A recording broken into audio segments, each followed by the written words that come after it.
The golden era of retro gaming was unlike anything that we have today, because it was a very transitional period for the industry. We were early into what the definition of a video game was at the time, and so many genres weren't even conceptualized yet, as we were slowly going from simple dots on our television screens to properly drawing character sprites with human anatomies.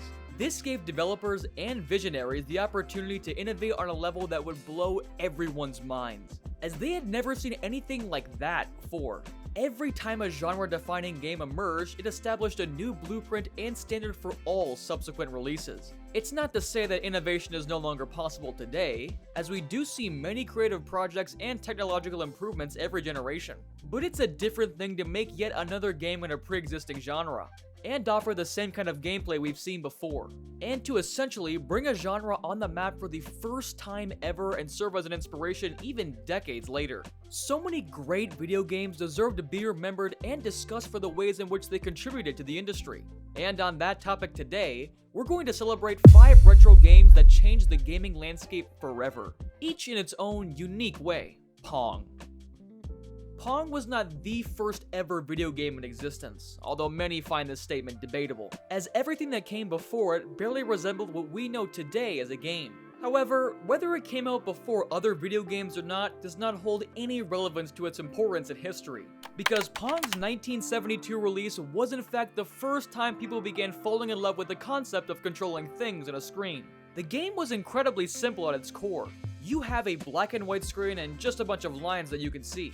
2 players compete against each other, as they use a paddle to ensure they manage to beat the other person. And how do you do that? Very simple. You both need to play offensively and defensively at the same time, as your goal is to simply push a dot towards the other side of the screen, and hope they're not able to bounce it back. The concept may not be anything fancy, but its competitive yet lightheartedly fun nature became an addictive phenomenon for gamers all over the world.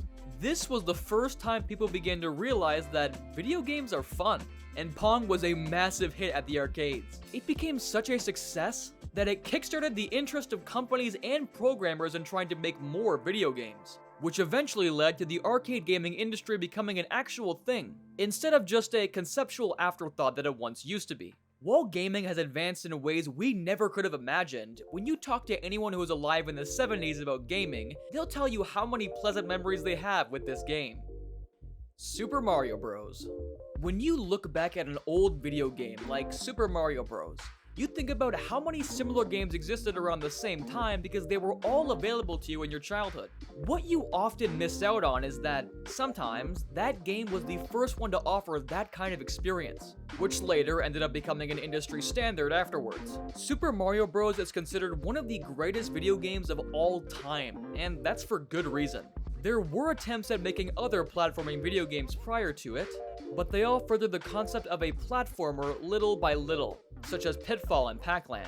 They introduced minor elements like more open exploration, but they weren't that smooth to play, and clearly had many limitations. And Pitfall, for example, featured a fixed screen, rather than something you could side-scroll into by walking over the corner. By the year of 1985, the interest the public had in video games was slowly dying down because the novelty was wearing off.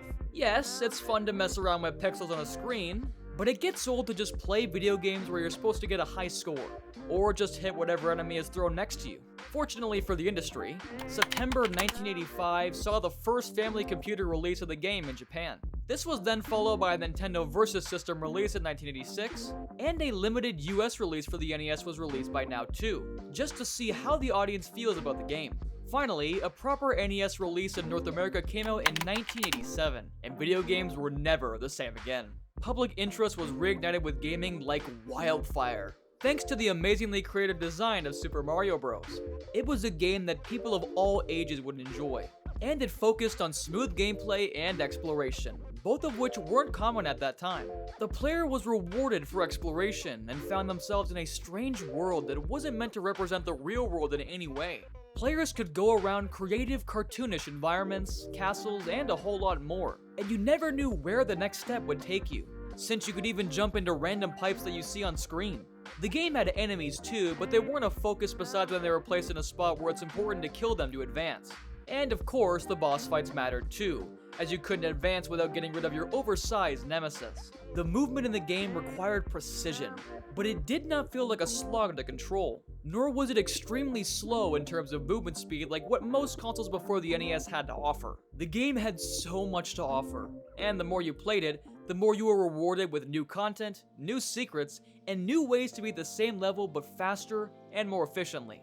This game single-handedly defined the future of platforming video games for many years to come, and it sold like hotcakes. Even Mario's competitors owed their existence to it, because it was the first game to utilize the true potential of how fun a video game about jumping, running, and bumping into things can be.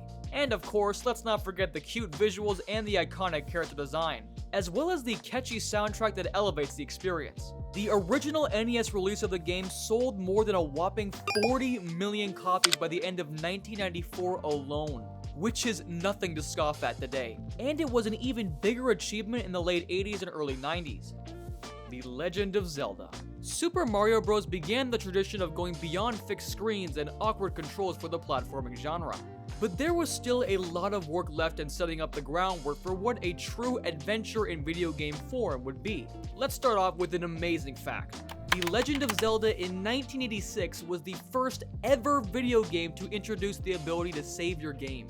Until this point, players were encouraged to try to beat every video game in one seating.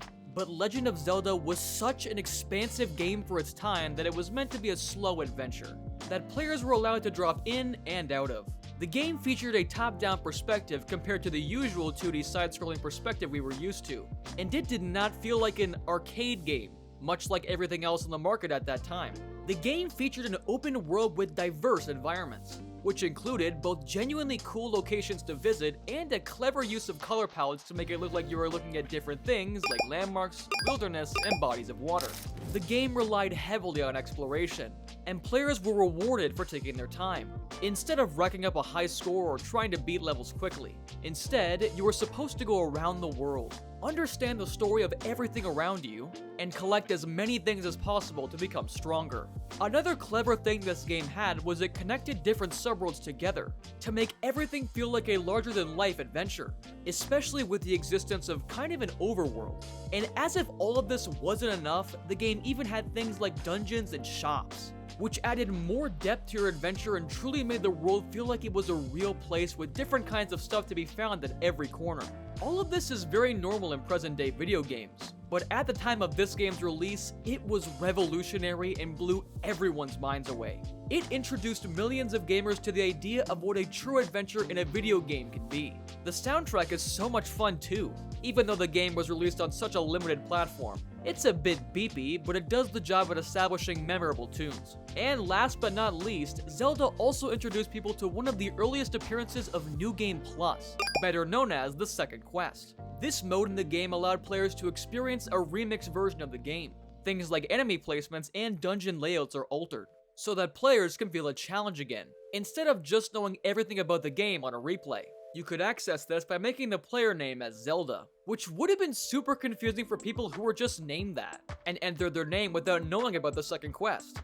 Tetris. The video game industry in 1986 had seen tons of advancements in terms of what a video game is supposed to be like, especially Super Mario Bros., defining the beauty that can be a well-made platformer video game. However, this essentially meant that people were moving on from simpler games like Pong, and were far more interested in seeing how complicated these games can become instead. A question that was soon answered by The Legend of Zelda. But just because the market of a certain thing expands, that doesn't mean the demand for the previous experience is entirely gone.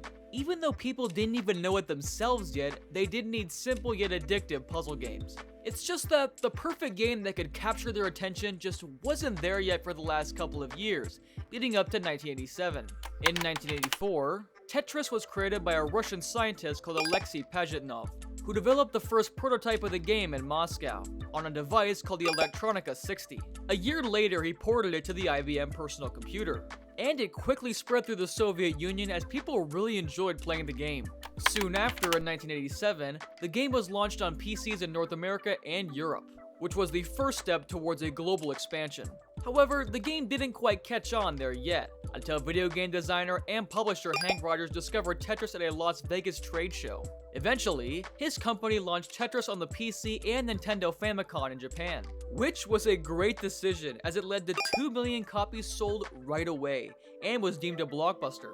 However, the true renaissance of Tetris was not there yet. That truly happened in 1989, when Hank Rogers secured the rights to the game for the Nintendo Game Boy and eventually licensed it to the company.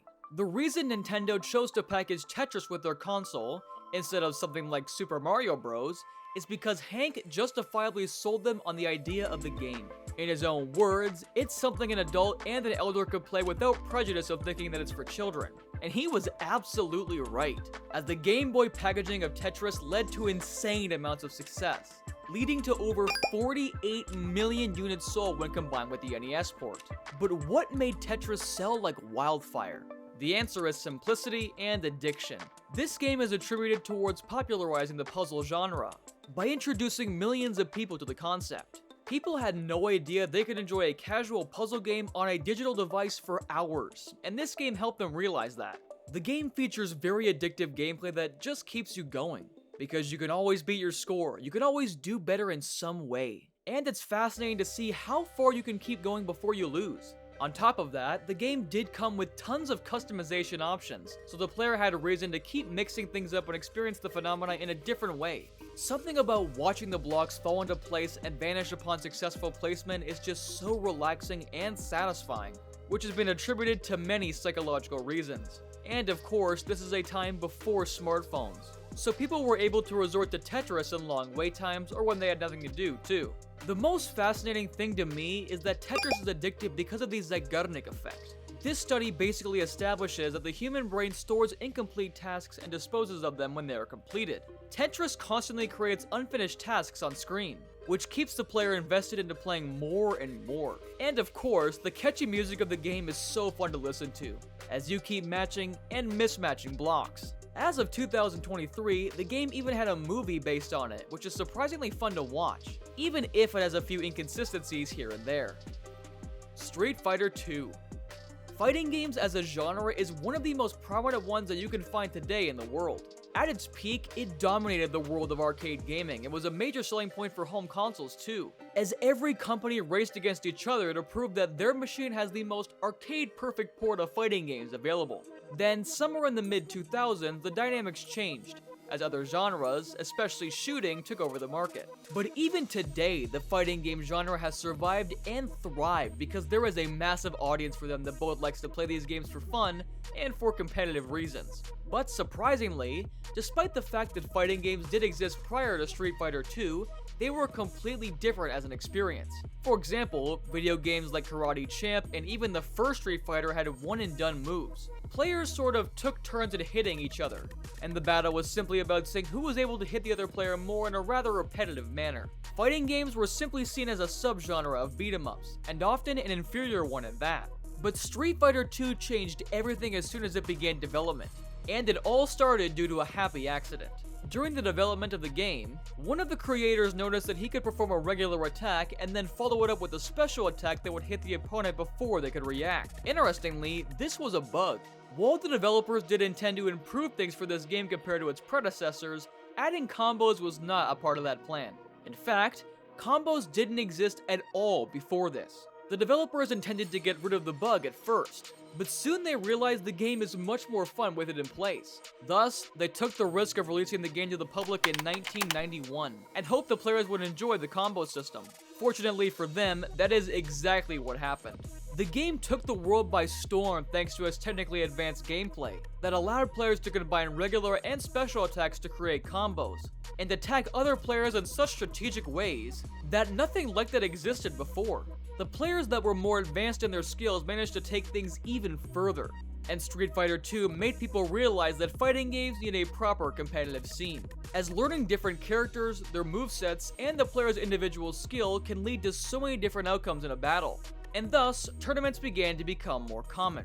Players would flock to the arcades to beat their friends and enemies, and other developers began to add combos and proper move chaining to their video games. Eventually, the fighting game genre had finally become what it was destined to.